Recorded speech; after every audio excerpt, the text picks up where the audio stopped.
This week's lesson, Gideon the Believer. If you are using the International Children's Bible, you can find your story in the book of Judges, chapter 6 through chapter 7. If you are using the New Beginner's Bible, you can find the story of Gideon's battle on page 140. Let's get started, kids.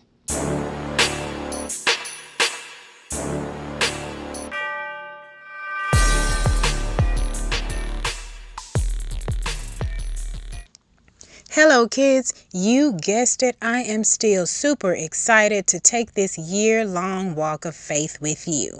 Listen, thanks for tuning in to Kids Vibe with Dr. Iris, where there is victory in believing every single day. Kids Vibe is powered by I Encounter Church. Let's talk about Gideon, kids. But can I ask you a question first? What happens when you disobey your parents' rules? Do you get a timeout? Do you get your phone or video games taken away? What's your punishment? What if your punishment was having all your food taken away? Could you survive that? I couldn't. Hamburgers, pizzas, popcorn, hot Cheetos, all of that just taken away. Well, I love food too much to have food taken away. Well, this week we will learn how the Israelites were punished again for not obeying God, and they had all of their food and a lot of other things taken away. For some reason, the Israelites continued to do what the Lord said was wrong, and they were punished. For 7 years, the Lord let the people of Midian rule over Israel. The Midianites, who were the people of Midian, were very mean. They treated the Israelites horribly. Whenever the Israelites planted crops, the Midianites would destroy them. The Midianites left nothing for them to eat. They left no cattle, no sheep or donkeys for them. They ruined the land and the people starved. So the Israelites cried out for the Lord's help. And again, the Lord stepped in. An angel of the Lord appeared to Gideon and told him, "The Lord is with you, mighty warrior." Gideon did not believe what the angel of the Lord was saying. He doubted the Lord's words, the same way Moses doubted the Lord when he was chosen to help bring the Israelites out of Egypt. Gideon said to the angel of the Lord, "Pardon me, sir. If the Lord is with us, why are we having so many troubles? Our ancestors told us he did miracles. They told us the Lord brought them out of Egypt, but now he has left us." Gideon continues to ask questions, but he finally believed in the Lord, but not before he asked the Lord to prove he was the Lord. Is this what we do, kids? Do we constantly ask God to prove who he is instead of believing that he is the Most High? There's no one greater than him. Well, Gideon finally believed, so he gathered 30,000 men. But the Midianites had an even bigger army. They had 132,000 men. Now here comes the amazing part. God told Gideon his army was too big. Say what? Let's try this experiment, kids. First, raise both of your hands. Raise them high now. Then, tell everyone in your family to raise their hands. Well, who has the most hands raised? You or your family? I'm guessing it's your family, right? Well, when we believe in something greater, then our two hands are stronger than all the hands your family is holding up. We just have to believe in something greater. Believing in God's plan, Gideon told his army what the Lord said, and 20,000 men went home. Now there were 10,000 men left to fight 132,000 men. It's hard for us to see how 10,000 men could defeat 132,000 men. But it wasn't for Gideon to see. It's not for us to see.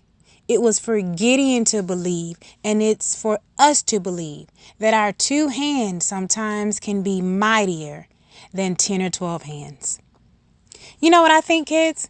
I think God wanted Gideon and all of Israel to know that it doesn't matter who is on your team or how big and tough your army is. God is bigger and greater. Hallelujah. The 10,000 men left in God's army was still too many for God. So he told Gideon to take the 10,000 men down to the river for a drink of water. Gideon was to watch how the men took the drink from the river. If a man knelt to the river to put his mouth to the water and lapped it like a dog, then he was told to go home. If a man knelt but scooped the water into his hands and then up to his mouth to drink, he could stay in Gideon's army. Well, 300 men did it correctly. So now there were 300 men to fight 132 Midianites. Gideon and his men knew that only God could help them win this battle. Later that night, Gideon and his army went down to spy on the Midianites. And they heard the Midianites were frightened because they had been having dreams about the Israelites defeating them. So Gideon decided to divide his men into 3 groups of 100. He gave each man a clay jar with a torch inside. He told them to create a circle around the outside of the Midianites' camp and wait until they heard him blow his trumpet. These were instructions from the Lord, kids. When Gideon blew his trumpet, he and all of the rest of the soldiers started blowing their trumpets. Who remembers how the walls of Jericho fell on the 7th day when Joshua's army blew their trumpets? I tell you, kids, God's plan is amazing. But back to the story. Gideon's army crushed their clay jars so it looked like a circle of fire around the camps. They all yelled, "A sword for the Lord and for Gideon!" Each of Gideon's men stayed in his place around the camp. But inside the camp, the men of Midian began shouting and running. The Lord made the Midianites confused, so they took out their swords and started fighting back. But they were not fighting Gideon's army. They were fighting each other. Gideon's army of 300 beat the Midianite army of 132,000. Wow. Now that's God. Remember what I always say about God's plan, kids. There is no plan greater than His. So what's the faith in this story, kids? Well, the most important point about faith in this story is that faith is believing in what you do not see. You know why? Because the reward is believing in the fact that even though you can't see it, you don't understand it, that God will make it so. Gideon may have put the Lord through a lot of hoops when he felt like God needed to prove who he was. But he soon realized that the only way he would defeat the Midianites was to believe in something greater than him. And that meant believing in something he could not see, which was 300 men defeating 132,000 men. This kind of belief in God is what makes us stronger and wiser, kids. Just believe, and God will protect you always. Well, that's the lesson for this week, kids. We just continue to learn more and more about superheroes and great conquerors of the Bible, don't we? Yes, we do.